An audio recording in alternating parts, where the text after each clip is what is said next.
Hello friends and welcome to my channel. मैं हूं अमृता और आज हम टाइम एंड वर्क यानी कि समय और कार्य से जुड़े हुए सवालों को हल करने वाले हैं। इससे पहले भी हमने टाइम एंड वर्क पे 2 क्लासेस ली रखी हैं जिसमें हमने अलग अलग तरह के सवालों को कैसे हल किया जाता है बिल्कुल आसान शब्दों में और एकदम बेसिक से सीखा है। और आज के इस वीडियो में हम जितने भी बचे हुए टाइप्स हैं यानी कि वो सवाल जिन्हें अभी तक हमने हल नहीं किया है हम उन्हें हल करना सीखेंगे। चलिए इस वीडियो को शुरू करते हैं। और वीडियो को शुरू करने से पहले एक रिक्वेस्ट कि प्लीज़ हमारे चैनल को सब्सक्राइब करें और ये वीडियो अपने फ्रेंड्स के साथ ज़रूर शेयर करें। यह है हमारा पहला सवाल। सवाल कहता है कि ए किसी काम को 12 दिनों में और बी उस काम को 6.2/3 दिनों में कर सकता है, तो दोनों मिलकर कितने दिनों में उस काम को समाप्त करेंगे। ठीक है, हमने जब टाइम एंड वर्क के सवालों को बनाना शुरू किया था तब ये जो सवाल का टाइप है एकदम आसान टाइप में था। ठीक है, फ़र्क इस बात का था कि यहाँ पे जैसे 12 दिन दिए हुए हैं, यहाँ भी 10 दिन 20 दिन ऐसा कुछ संख्या दी गई थी। यानी कि जिस तरह यहाँ पूर्णांक में संख्या दी गई है, बटे में संख्या दी गई है, भिन्न में यानी कि फ्रैक्शन में संख्या दी गई है, उस तरह से नहीं दी गई थी। और यही सिर्फ अंतर है। तो आइए इस सवाल को बनाना शुरू करते हैं। हम यहाँ सबसे पहले लिखेंगे को कितने दिन लगते हैं, 12 दिन लगते हैं इस काम को ख़त्म करने में। बी को कितने दिन लगते हैं, 6.2/3 यानी कि इसे हम 20/3 लिख लेते हैं ताकि हमें आसानी हो। इसके बाद हमें क्या करना है, हम इन दोनों का एलसीएम निकालना है, लघुत्तम समाप्रत्यय निकालना है। तो आप और इस सवाल को हल वही आसानी से कर पाएंगे जिन्हें पता हो कि फ्रैक्शन यानी कि जो भिन्न में संख्याएं होती हैं, जो बटे में संख्याएं होती हैं, उनका एलसीएम कैसे निकाला जाता है, क्योंकि इसके बाद ही हम आगे के सवाल को हल कर सकते हैं। ठीक है, तो अगर आपको नहीं पता तो मैं आपको पहले यहाँ पे शॉर्ट नोट देके बता देती हूँ कि कैसे निकाला जाता है भिन्न यानी कि फ्रैक्शन की जो संख्या होती हैं उनका एलसीएम कैसे निकाला जाता है। तो मान लेते हैं कोई a/b फ्रैक्शन है, उसके साथ c/d भी कोई फ्रैक्शन है और हमसे बोल दिया गया कि हमें इनका एलसीएम निकालना है। तो हम कैसे निकालेंगे, तो इसके लिए हमें क्या करना पड़ता है कि जो ऊपर की जो संख्याएं हैं इन दोनों ही भिन्नों में, a है और ये c है, इन दोनों का हम एलसीएम निकालते हैं यानी कि LCM of a and b। ठीक है, उसके बाद ये जो नीचे की जो संख्याएं हैं b और d, उनका हम HCF यानी कि महत्तम समप्रत्यय निकालते हैं। ठीक है, इस तरह जो फ्रैक्शन में संख्याएं होती हैं उनका एलसीएम निकाला जाता है। ठीक है, तो अब यानी कि जो ऊपर की जो संख्याएं होती हैं उनका हमें एलसीएम निकालना होता है और नीचे की जो संख्याएं दी गई होती हैं उनका हमें HCF निकालना होता है। ठीक है, तो सवाल के ऊपर वापस आते हैं। यहाँ पर 12 है और यहाँ पे 20/3 है, तो हमें 12 और 20 का एलसीएम निकालना पड़ेगा। और 12 और 20 का एलसीएम कितना होता है, 60 होता है। ठीक है, मैंने आपको पहले भी बताया था कि जब आपको 2-3 संख्याओं का एलसीएम जल्दी निकालना हो तो आप ये तरीका आजमा सकते हैं कि जो भी उन संख्याओं में बड़ी संख्या हो, जैसे यहाँ पे ये 20 बड़ी संख्या है, तो आप इस 20 का टेबल पढ़ना शुरू कर दें यानी कि पहाड़ा पढ़ना शुरू करते हैं। जैसे 20 एकम 20 होता है। ठीक है, और 20 तो 12 के टेबल में आता नहीं तो वो तो इससे जाएगा नहीं। 20 दूनी 40 वो भी नहीं आता, लेकिन जब 20 का गुणा हम 3 से करते हैं तो ये जो 60 आता है ये 12 के टेबल में आता है और यही हमारा एलसीएम हो सकता है। हालांकि आपको जो भी मेथड सही लगे एलसीएम निकालने का आप उसे आजमा सकते हैं। ठीक है, अब हम आगे क्या क्या करने वाले हैं, अब हम यहाँ पे इनकी इफिशियंसी निकालेंगे। हमने आपको पिछले 2 वीडियोज अच्छे से बता रखा है कि इफिशियंसी मतलब कार्यक्षमता होता है और इससे निकाला जाता है कि जो भी हमने यहाँ पे एलसीएम निकाला है उससे इन्हें जितना भी दिन लग रहा है उससे डिवाइड करके निकाल। तो हम ए की इफिशियंसी निकालेंगे। ए की इफिशियंसी कितनी हो जाएगी, 60 को हम 12 से डिवाइड करेंगे, यहाँ पर हमारे पास 5 होगा। तो अब हमें बी की इफिशियंसी निकालनी है और जिसे बी की इफिशियंसी अच्छे से निकालनी आगे ना उसके लिए क्वेश्चन नॉर्मल ही है। ठीक है, तो हम कैसे निकालेंगे इफिशियंसी, हम कैसे निकालते हैं, हम इस जो एलसीएम हमारा है उसे हम इन्हें कितने दिन लगता है उससे डिवाइड करके निकालते हैं। जैसे हमने 60 को 12 से डिवाइड किया, हमारे पास 5 आया, तो वैसे ही करेंगे। हम इस 60 को डिवाइड करेंगे 20/3 से, 3 ऊपर जा सकता है तो 20×3 60 यानी कि 9, यानी कि ए की इफिशियंसी 5 है और बी की इफिशियंसी 9 है, यानी कि ए एक दिन में 5 काम करता है और बी एक दिन में 9 काम करता है। तो हमें सवाल में ये बताना है कि ये दोनों मिलकर इस काम को कितने दिनों में कर सकते हैं। तो हम यहाँ लिख सकते हैं time is equal to work upon efficiency. ठीक है, आप इसे हिंदी में भी लिख सकते हैं कार्य अपॉन कार्य क्षमता। ठीक है, तो यहाँ पर हमें पता है कि जो एलसीएम होता है वो हमारा काम होता है 60, और इफिशियंसी में हम इन दोनों की कार्य क्षमता को जोड़ के लिखेंगे, क्योंकि हमसे पूछा जा रहा है सवाल में कि अगर इन दोनों को साथ मिला दिया जाए तो इन्हें कितना टाइम लगने वाला है। 5 और प्लस 9 यानी कि 14, यानी कि हम इसे कटा सकते हैं 2 से 30 और ये 7, या 4.2/7 डेज इसका आंसर हो जाएगा। यानी कि 4.5 दिन के आसपास ए और बी को लगेगा इस पूरे काम को खत्म करने में। ठीक है, क्वेश्चन को अच्छे से एक्सप्लेन करके इसलिए बताया कि क्योंकि टाइप में थोड़ा सा चेंज था। ठीक है, हम अक्सर कंफ्यूज हो जाते हैं। हम इस तरह के जो सवाल होते हैं ना, जैसे 12 दिन इन्हें लगा, इसे 10 दिन लगा, तो हम वो तो आराम से सॉल्व कर पाते हैं, लेकिन जब सवाल को ऐसे भिन्न में यानी कि फ्रैक्शन में दिया होता है तो हम कंफ्यूज हो जाते हैं। इसलिए मैंने इसको थोड़ा सा एक्सप्लेन किया कि ताकि आपको ये भी दिमाग में रहे कि इस तरह के एलसीएम कैसे निकाले जाते हैं और इस तरह के सवाल भी कैसे हल किए जाते हैं। ठीक है, सो ये है हमारा अगला सवाल। सवाल ये है कि ए किसी काम को 12 दिनों में और बी उस काम को 10 दिनों में करता है। यदि वो दोनों सी के साथ काम करे तो काम 5 दिन में खत्म हो जाता है, तो सी अकेला इस काम को कितने दिनों में करेगा। यानी कि सवाल में थोड़ा सा बदलाव किया गया है। यहाँ पे कहा जा रहा है कि ए किसी काम को 12 दिन में करता है, बी उसी काम को 10 दिन में करता है, लेकिन जब ये अपने साथ सी को ले आते हैं, यानी कि जब ये तीनों एक साथ काम करते हैं तो काम सिर्फ 5 दिन में खत्म हो जाता है। ठीक है, तो हम सबसे पहले इनका एलसीएम निकालेंगे, लघुत्तम समापवर्तीय निकालेंगे। 12, 10 और 5 का एलसीएम होता है 60। ठीक है, अब इनकी एफिशिएंसी निकालेंगे हम। 60 को डिवाइड करेंगे 12 से, यानी कि 5 होगा। 60 को डिवाइड करेंगे 10 से, यहाँ पर 6 होगा, और 60 को डिवाइड करेंगे 5 से, यहाँ पर 12 होगा। ठीक है, अब आप एक बात बताओ, हमें इस सवाल में ये पूछा गया है कि सी अकेला कितने दिनों में इस काम को समाप्त करेगा, यानी कि जो 60 काम है इसे सी अकेला कितने दिनों में करेगा। तो हमें जब भी बताना होता है कि किसी द्वारा लिए गए टाइम कितना है, तो हमें वर्क के साथ साथ उसकी इफिशियंसी चाहिए होती है। यानी कि हमें पता होना चाहिए कि कोई भी इंसान एक दिन में कितना काम करता है, उसकी कार्य क्षमता क्या है। तो अब हमें सी की कार्य क्षमता निकालनी है, तो हम कैसे निकाल सकते हैं। आप यहाँ देखो, ए, बी और सी एक दिन में 12 काम करते हैं। ठीक है, और ए एक दिन में 5 काम करता है, बी एक दिन में 6 काम करता है। अगर हम यहाँ A B C is equal to 12 मतलब इनकी इफिशियंसी यानी कि तीनों की एक साथ कार्य क्षमता, और अगर हम यहाँ ए और बी की कार्य क्षमता लिख दें, यानी कि 5 है, ये 6 है, तो हमारे पास सी की कार्य क्षमता निकल के नहीं आ जाएगी। यानी कि सी की कार्य क्षमता, सी की इफिशियंसी 1 है। सिर्फ एक दिन में सी सिर्फ 1 काम करता है। तो हम यहाँ वापस आते हैं, वर्क कितना है, टोटल 60 काम है। सी की इफिशियंसी यानी कि कार्य क्षमता कितनी है, 1 है। यानी कि अगर सी को बोल दिया जाए कि तुम्हें ये अकेले काम करना है तो उसे टोटल 60 दिन लग सकता है। ठीक है, साथ ही साथ एक और चीज़ मैं बता दूं, जब भी इस तरह के सवाल दिए जाते हैं जहां पर हमें किसी की कार्य क्षमता निकालना होता है ये सब पुट करके, तो हमसे इसके अलावा और भी क्वेश्चन पूछे जा सकते हैं।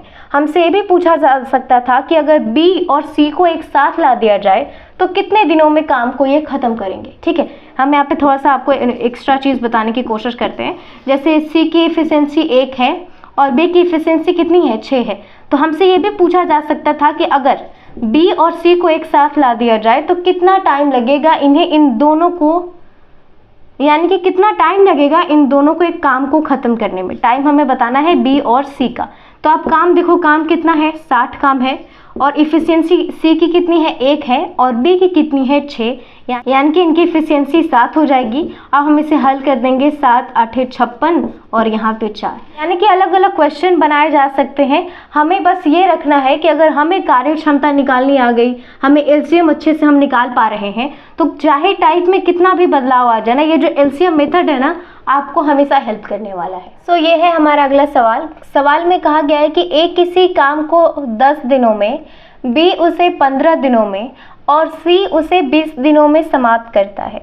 यदि ए और सी ने 2 दिन तक काम किया और बाकी काम बी पे छोड़ दिया तो बी बचे हुए काम को कितने दिनों में करेगा। तो आइए सवाल को हल करते हैं। सवाल में कहा गया है कि ए किसी काम को 10 दिन में, बी उसे 15 दिन में और सी उसे 20 दिन में ख़त्म करता है। ठीक है, तो सबसे पहले हम एलसीएम निकाल लेते हैं इन तीनों का। इन तीनों का एलसीएम भी 60 होगा। उसके बाद 60 को डिवाइड करेंगे 10 से 6, 60 को डिवाइड करेंगे 15 से, यहाँ पे हो जाएगा 4, और 60 को डिवाइड करेंगे 20 से, यहाँ पे हो जाएगा 3। ये है इनकी कार्य क्षमता। ठीक है, यहाँ तक तो हो गया। तो आगे हम सवाल में देखते हैं कि हमसे कहा गया है कि ए और सी सिर्फ 2 दिन काम करते हैं। ठीक है, यानी कि ये जो बंदा है ए और सी, ये दोनों बस 2 दिन काम करते हैं और उसके बाद जितना भी काम बचा रहता है इस 60 काम में से उसे बी को करना होता है। तो अगर हम ए और सी का 2 दिन का काम माइनस कर दें तो हमारे पास वो काम नहीं बचेगा जिसे बी को करना है। तो आप एक बताओ, ए एक दिन में 6 काम करता है तो 2 दिन में कितना काम करेगा? 12 काम करेगा। सी एक दिन में 3 काम करता है तो 2 दिन में कितना काम करेगा? 6 काम करेगा। यानी कि 2 दिन में ए और सी ने दोनों ने मिलकर कितना काम किया होगा? इन दोनों ने मिलकर सिर्फ 18 काम किया होगा। तो उस 18 काम को अब हम इस 60 काम में से हटा लेंगे। ठीक है, यानी कि माइनस कर लेंगे। क्योंकि मैंने जब आपको टाइम एंड वर्क पढ़ाना शुरू किया था तब भी मैंने आपको बताया था कि जो हम यहाँ पे एलसीएम निकालते हैं वो इस सवाल के लिए उसका काम होता है। यानी कि अगर भी सी को मान के चलिए 60 ईंटें उठानी थी, जिसमें से 2 दिन में ए और सी ने सिर्फ 18 ईंटें उठाई, तो अब हमारे पास कितना ईंटें बच गई? अब हमारे पास बच गई 42 ईंटें। तो हमें बताना है कि बी को कितना टाइम लगा होगा। तो so time taken by B, तो हमें पता है time is equal to work upon efficiency. काम कितना है? हम यहाँ 60 नहीं लिखेंगे, हम इतना यहाँ पर 42 लिखेंगे क्योंकि बाकी 18 काम तो ऑलरेडी हो चुका है। इफिशियंसी बी की लिखेंगे। बी एक दिन में कितना काम करता है? 4 काम करता है। इसे हम घटाने की कोशिश करते हैं 21/2, यानी कि 10.1/2 दिन बी को लगेंगे। सो ये है हमारा अगला सवाल। ए, बी और सी किसी काम को क्रमशः 11 दिन, 20 दिन और 55 दिनों में करते हैं। यदि ए के साथ एक दिन बी और अगले दिन सी काम करे तो पूरा काम कितने दिनों में समाप्त होगा? ठीक है, यानी कि सवाल में थोड़ा सा कंफ्यूज करने की कोशिश की गई है। यहाँ पे कहा गया है कि ए किसी काम को 11 दिन में करता है, बी उस काम को 20 दिन में करता है और सी उसी काम को 55 दिन में करता है। ठीक है, उसके बाद सवाल में आगे कहा गया है कि अगर ए के साथ एक दिन बी काम करे और उसके अगले दिन ए के साथ सी काम करे तो इस तरह से बताइए कितने दिन में काम खत्म होगा। यानी कि अगर एक दिन बोल दिया जाए कि ए को बी के साथ काम करना है, अगले दिन ए को सी के साथ काम करना है, फिर अगले दिन उसी बी के साथ काम करना है, फिर अगले दिन उसे सी के साथ काम करना है। यानी कि अगर ये सिलसिला चलता जाए तो टोटल काम को ख़त्म होने में कितना दिन लगने वाला है, ये है हमारा सवाल। तो सबसे पहले हम इसका एलसीएम निकालेंगे। 11, 20 और 55, तो इसका एलसीएम हो जाएगा 220। ठीक है, इसके बाद हम 220 को 11 से डिवाइड करेंगे, हमारे पास 20 होगा।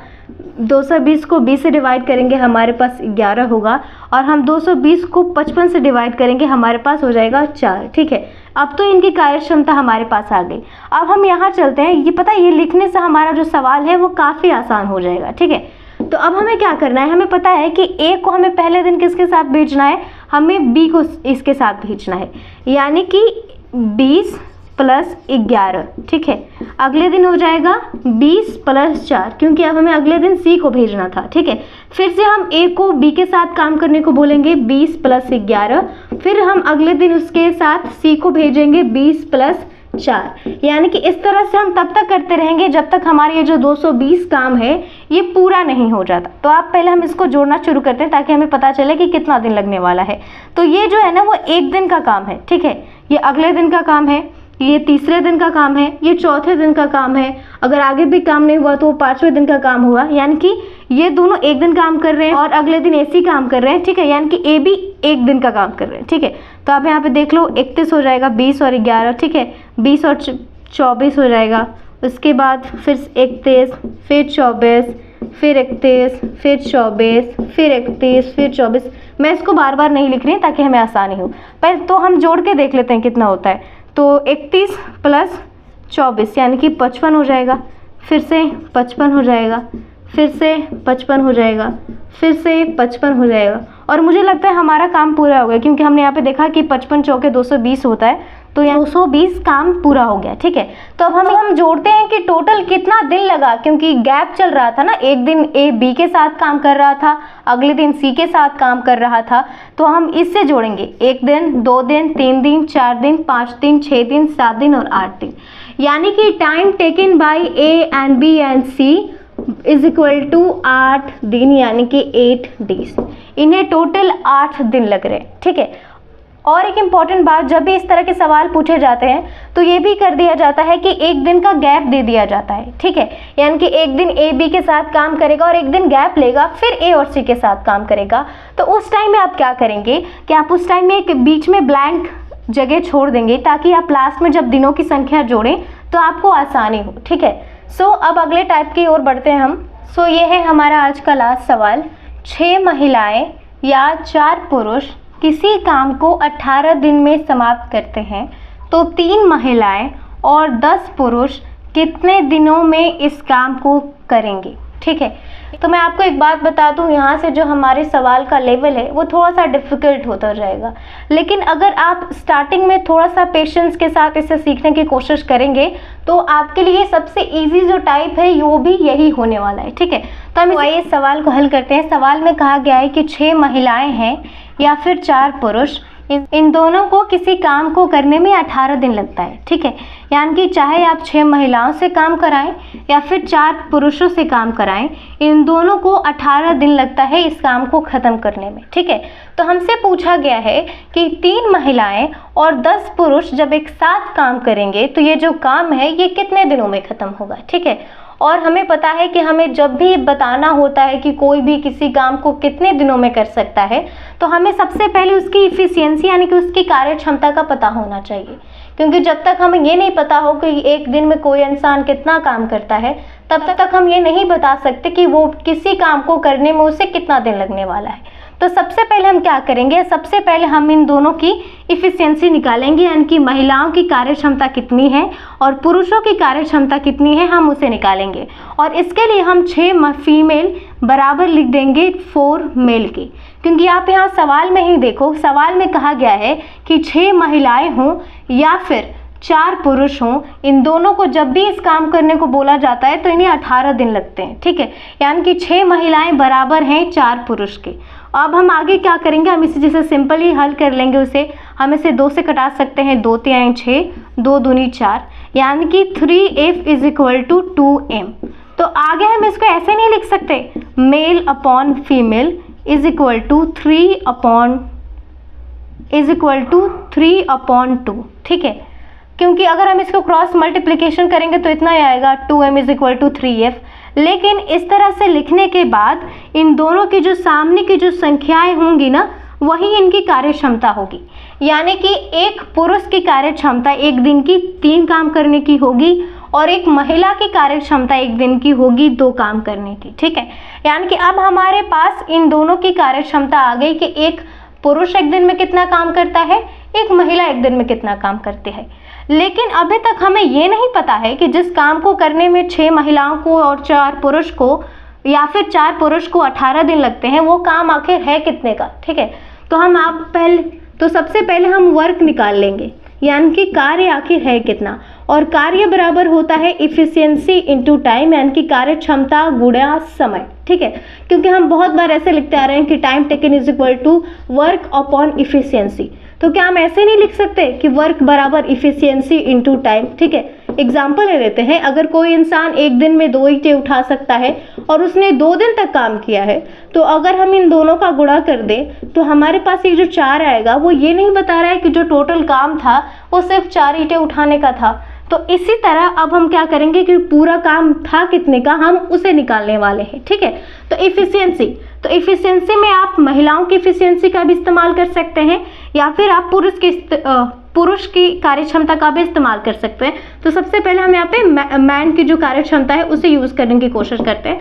तो इफ़िशियंसी मैन की कितनी है, 3 है, ठीक है। और कितने पुरुष हैं, 4 हैं। उसके बाद इन्हें टाइम कितना लग रहा है, इन्हें टाइम 18 लग रहा है, यानी कि 12 × 18 तो हो जाएगा ये 216, यानी कि जो टोटल काम है वो 216 का है, ठीक है। अब हम एक बार फीमेल की जो कार्य क्षमता है उसे भी रख के देख लेते हैं ताकि हमें कन्फ्यूज़न ना रहे। तो आप बताओ फीमेल की कार्य क्षमता कितनी है, 2 है। उसके बाद कितनी महिलाएं थीं, 6 महिलाएं थीं, और इन्हें कितना लग रहा था, इन्हें भी 18 दिन लग रहा था, यानी कि उस तरह से भी जो टोटल वर्क है वो 216 ही है, ठीक है। तो इस तरह से हम अपना कन्फ्यूज़न दूर कर सकते हैं। तो अब हम अपने क्वेश्चन पे फाइनली चलते हैं कि हमें बताना है कि टाइम टेकन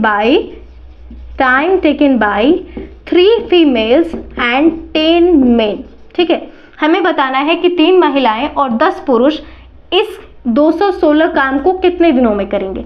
तो टाइम बराबर होता है वर्क अपॉन इफिशियंसी। वर्क कितना है, 216 है। और अब हम इफिशियंसी क्या लिखेंगे मैं आपको बताती हूँ। 3 को हम गुणा करेंगे महिलाओं की कार्यक्षमता से। महिलाओं की कार्यक्षमता कितनी है, 2 है, हम इसे 2 से गुणा कर लेंगे, फिर यहाँ पे प्लस लिखेंगे। अब 10 को गुणा करेंगे पुरुषों की कार्यक्षमता से। पुरुषों की कार्यक्षमता कितनी है, 3 है, तो हम यहाँ पर 3 लिख लेंगे। ठीक है, अब आप यहाँ लिखो 216 अपॉन, इसको कर लेते हैं सॉल्व, 2 तिहाई 6, ठीक है, और 10 तिहाई 30, यानी कि ये टोटल 36 हो जाएगा। ठीक है, और अब हम साफ साफ देख सकते हैं कि अगर हम इसे 6 टाइम्स में ले जाएं, यानी कि अगर हम इसे 6 बार में ले जाएं, तो हमारा आंसर साफ साफ आ जाता है।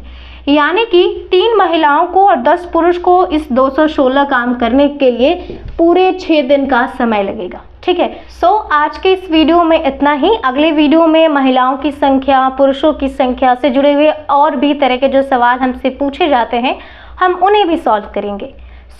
वीडियो को पूरा देखने के लिए बहुत बहुत धन्यवाद और चैनल को सब्सक्राइब करना ना भूलें।